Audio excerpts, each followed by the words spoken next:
But wait, there's more. People over in the neighbor's yard carrying a telephone pole over there.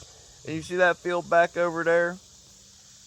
People strapped up to the telephone poles, allegedly, and a person walking back and forth and shooting them people with BB guns who were supposed to be my family over there in the neighbor's driveway. Somebody did a Nazi walk while taking out the garbage can one day.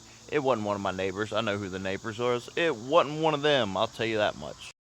Weaponized cats, yes, weaponized cats. They would have a cat out here, and the people from a distance would shine a laser pointer and get the cat to make all kinds of noise at night. And when I would run outside to see what the fuck was going on, because my ass would run around out here at night with a goddamn machete. Alright, like I was motherfucking Rambo Last Motherfucking Blood. Alright. So that's the things they would do to me out here at the house. When I was out in the streets, they'd do a lot of street performing. One of the chicks I was getting drugs from would say something about maybe a hammer, blah, blah, blah. They set up this scenario where I had to go to this fucking house to help her get something. And this guy in there was in there with a hammer threatening to beat her and me to death, and I had to de-escalate the situation. That was one of their street performances they set up. I went through so many street performances, I can't even tell you what was real and what wasn't real as far as street performances, you know what I mean? Because they all seemed pretty convincing at the time.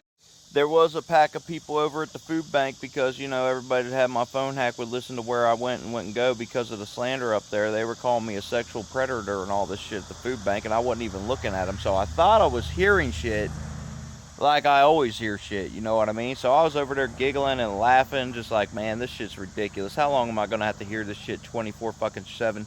Because I hear shit 24-7 because of this shit. And they thought I was laughing at them. Not too long later, vape pen with fentanyl in it.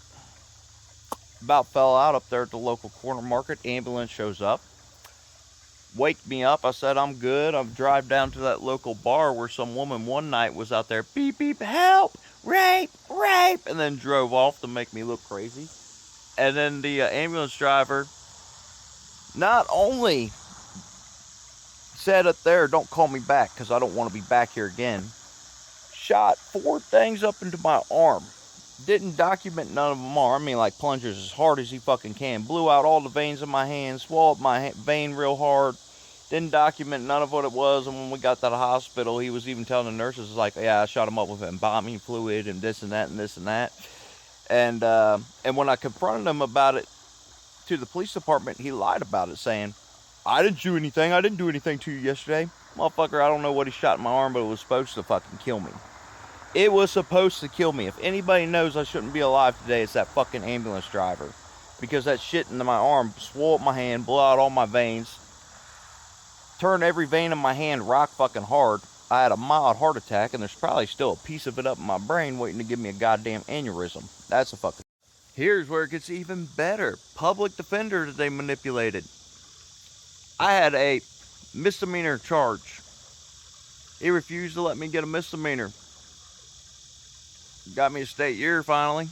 But when I said fuck it, I said something about going to court. He's like, we can go to. But when I said fuck it, give me the felony, he just gave me that shit-eating grin like, haha, I got this motherfucker. Even the public defender looked me up and down in the room when I walked in there and smiled at me like, yeah, I'm going to get this motherfucker. Nurses at St. Elizabeth back in the day when I was there, I'd hear them in the hallway. Do we even treat people like that? I mean, blah, blah, blah, Hippocratic oath. I'd hear nurses saying shit like that to me. This is before I heard voices 24/7, all right? Sun Behavioral Health. One of the nurses there slipped me some of my medication and throw in 2 extra pills. I become unconscious, whack my head on a sink. All right? They have to take me to the hospital to get me an MRI. All right? When I wake up in and out of consciousness, one of them nurses pulled down my pants and felt my ass. It was like, oh, so he's fucking gay. She was playing with my butthole when I was fucking unconscious. Not only to mention the pants that I was wearing 2 pair of pants. The first pair of pants was covered. The second pair of pants had a big hole in the crotch with no underwear. So they intentionally took off my second layer of pants and sent me to the hospital with my dick out. That is what these people did to me. All right? That is what these people did to me. That's 2 lawsuits that I can't seem to get anybody to look into at all. And if there are any lawyers out there that see this, by all means, reach out to me, because it's all documented. There's all proof of it. If you go through the inventory records of both the facilities, you will find that their inventory's off. You will find out that that guy up there has been fired. As far as my truck catching on fire and the guys who came down here to put it out, well, as for the cell phones and shit they hid in my truck, was also confirmed by that fire department guy, because when the battery caught on fire and whatever it was, it started pouring plasma down out of the truck. All right. And even the guy from the fire department's like, "What's in there?" I said, "I don't know what's in there." And I was like, "What usually does that?" He's like, "Well, usually batteries." I was like, "Huh. Well, that makes sense why I could hear shit in my truck and everybody else could hear shit in my truck. Huh."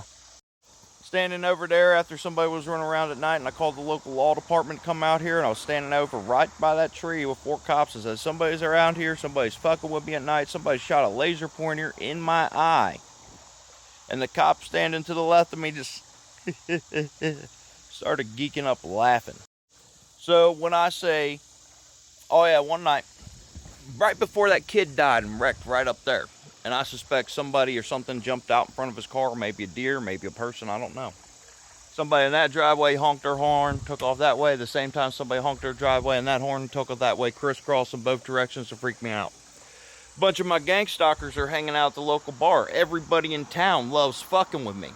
That's probably one of the other reasons why the ambulance driver attacked me, because he knows it to be true.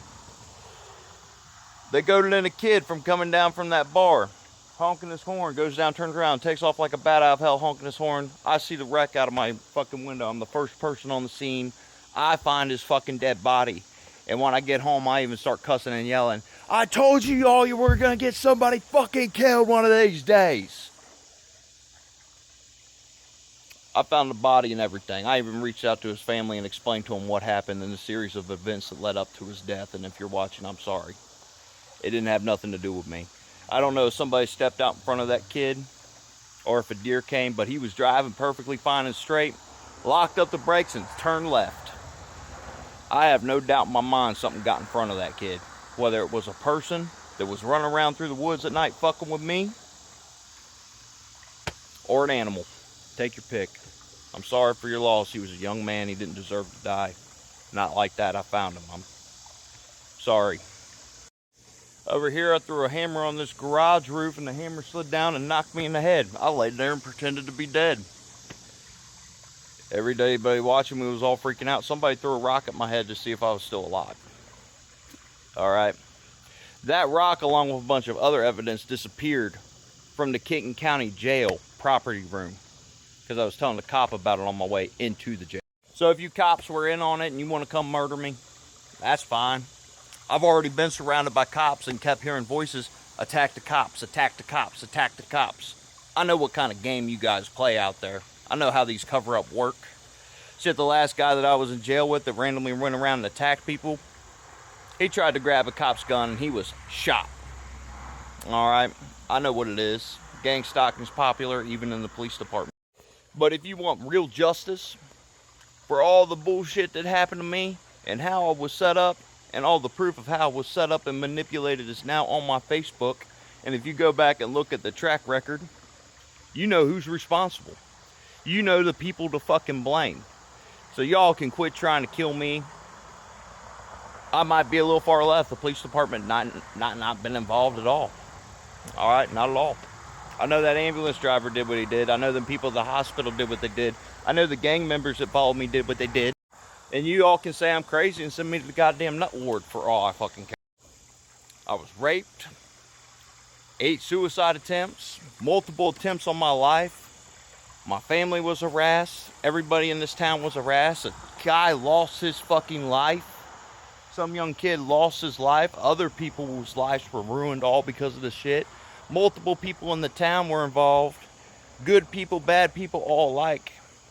All manipulated to try and take me out. And now I have proof of the people who orchestrated and did all the shit, because they were doing the shit to me when I was homeless in Walton. Who orchestrated everything. I don't give a fuck what you all do at this point, because I'm leaving Kentucky. And this is my final farewell fuck you.